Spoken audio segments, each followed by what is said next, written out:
کتنی صفائی؟ اب وہ سن لیں.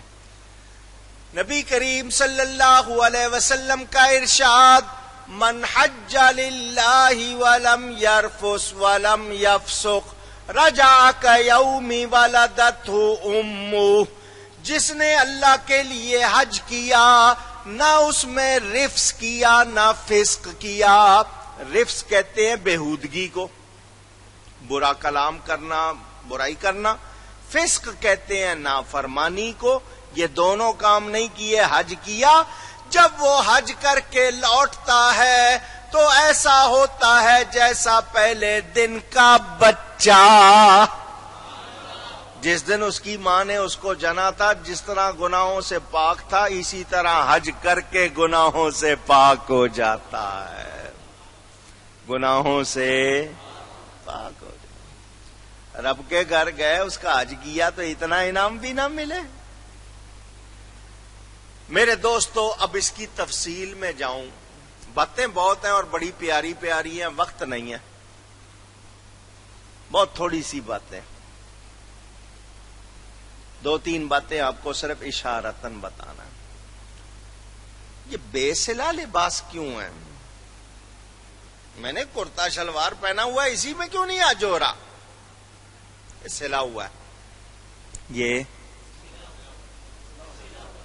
یہ سلائی جوڑتی ہے. سلائی دنیا سے تعلق توڑو، پھر ادھر آؤ.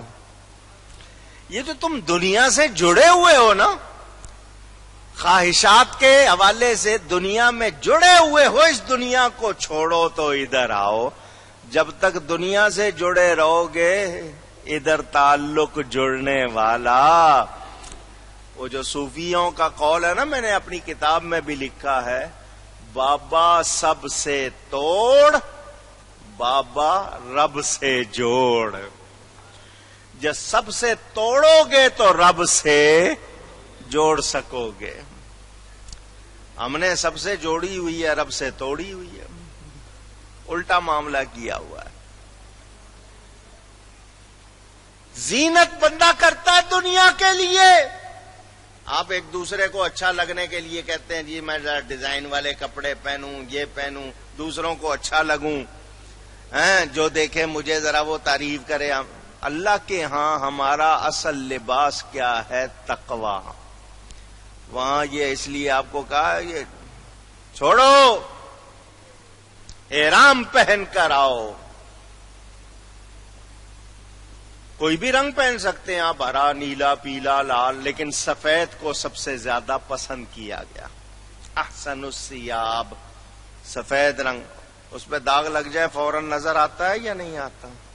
تو اس کو صاف رکھنے کے لیے محنت کرو گے نا، پھر داغ نہیں لگنے دو گے نا.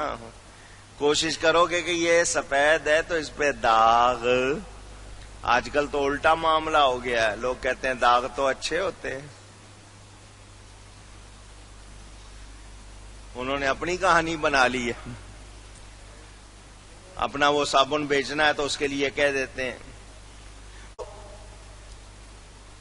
احرام پہن لیا. یہ ایک عمارت کے گرد پھیرے لگا رہے ہو. کوئی کہے بال بکھرے ہوئے،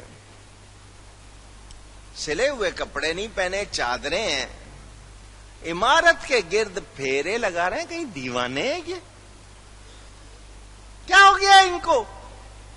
4 دیواری ہے، اس کے ارد گرد پھر رہے ہیں. اور یہی تم نے دنیا کو بتانا ہے کہ تمہیں دنیا کی پرواہ. سنو میرے جملے کو دھیان سے، تمہیں دنیا کی پرواہ. ہمیں ہوتی ہے نا پرواہ، لوگ کیا کہیں گے، لوگ کیا کہیں گے. اور رب کے گھر میں جا کر اس طرح پھرو، لوگ کہیں دیوانہ ہے، اس کو کسی کی پرواہ نہیں. یہ جس کا دیوانہ ہے اس کے لیے پھر رہا ہے. اس کو صرف محبوب کی رضا چاہیے، کسی اور کی پرواہ. کچھ سمجھ آ رہی ہے بات؟ آج کو سمجھے نا. اچھا جی،